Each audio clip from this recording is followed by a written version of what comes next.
What up? Thank you for paying attention to another edition of the Jack Files. My name is Edward and I am the creator. This next one is about a registered sex offender who's living in California. He went to his parole officer all the time.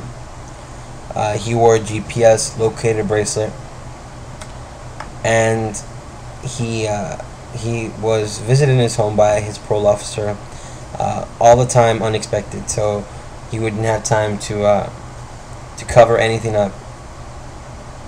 And the reason I'm bringing this up, despite all these little things that have gone on to keep him away from people, to keep him to keep other people safe, he still managed to kidnap a girl and hold her hostage for 15 years. That's right. A registered sex offender in California held hostage a girl for 15 years, had 2 children with her, kidnapped this girl in 1991. One reason the police found her in 2006 was because neighbors who knew that they had a sexual offender as their neighbor saw a young woman with 2 children living in tents in his backyard. I'm going to say that again.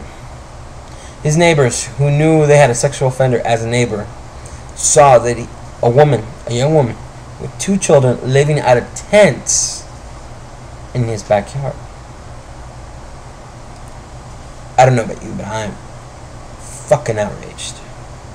I am outraged in a way that it makes me want to find this guy, Phillip Garrido,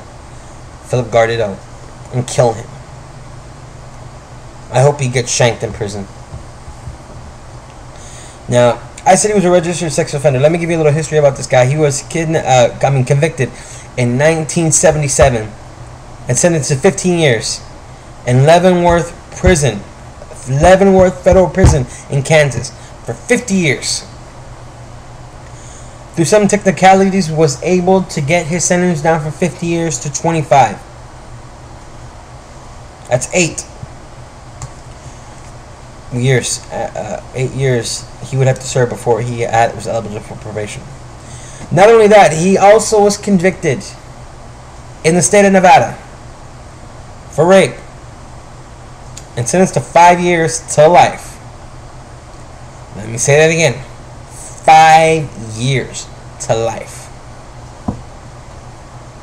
Despite both these charges, he got out in 1988. 1988. He served 10 years of a 50-year sentence that was cut down to 25 years. And 2, a 5-year sentence to life. He served 10 years. 10 years in prison. That is fucking outrageous.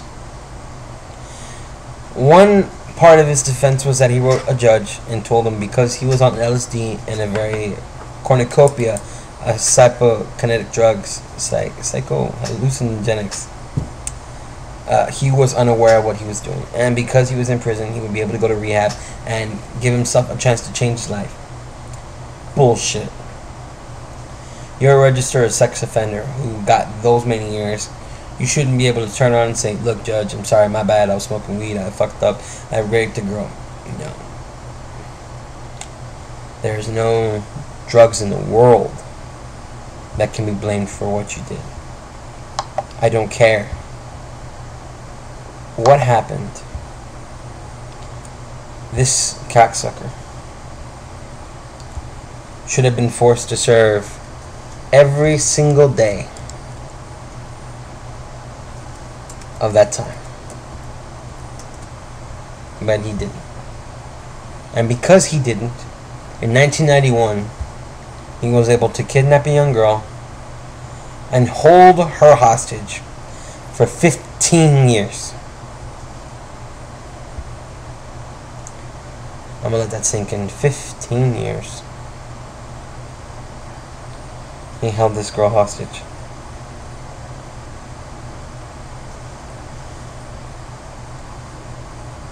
It is outrageous to think that this happened. It is mind-boggling and disturbing in a way that is beyond words.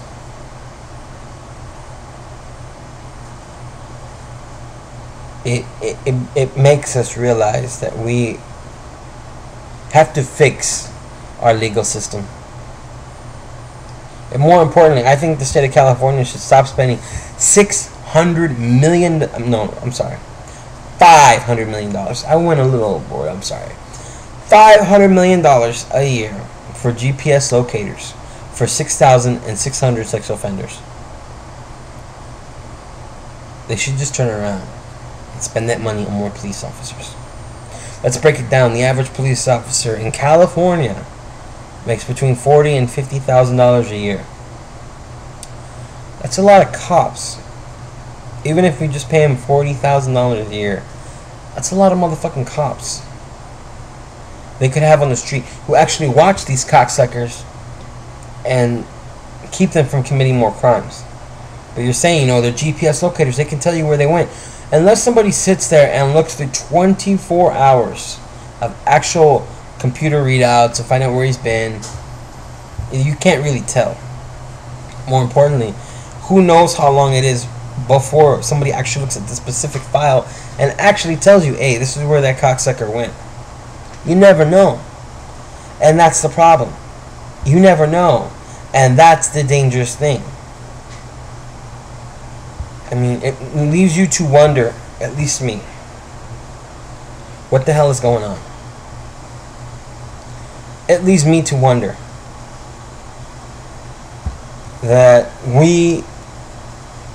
why aren't people doing more? And more importantly, why isn't this national news?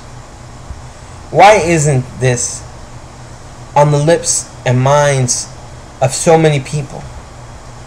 It boggles my mind that this story has not been picked up by every newspaper, news report agency in the country.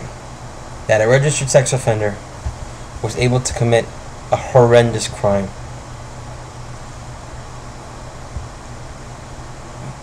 But he was, and there's nothing we can do now that'll change it. There's nothing we can do now or say that will go back and grant that young girl the 15 years he took from her. There's nothing. There's nothing. We messed up. And this young girl was robbed of 15 years of her life and was forced to have 2 children with this monster. I hope that when they come around to sentencing him again, they give him the death penalty for what this fucking cocksucker did. Ladies and gentlemen, if you have a registered sex offender living in your neighborhood, pay attention, watch this cocksucker, because he might just be doing what Phillip did, holding a girl hostage, and you never know how long they actually had them hostage. This girl was held for 15 years. One part of this country is so we have so many freedoms, but we have to be vigilant that people aren't taking advantage of them and use them when you have a chance, like I'm using mine right now. This is Edward saying, thank you for paying attention to Edition of the Jack Files, and it's all about freedom of speech. If you don't use it, somebody just might take it away. Peace.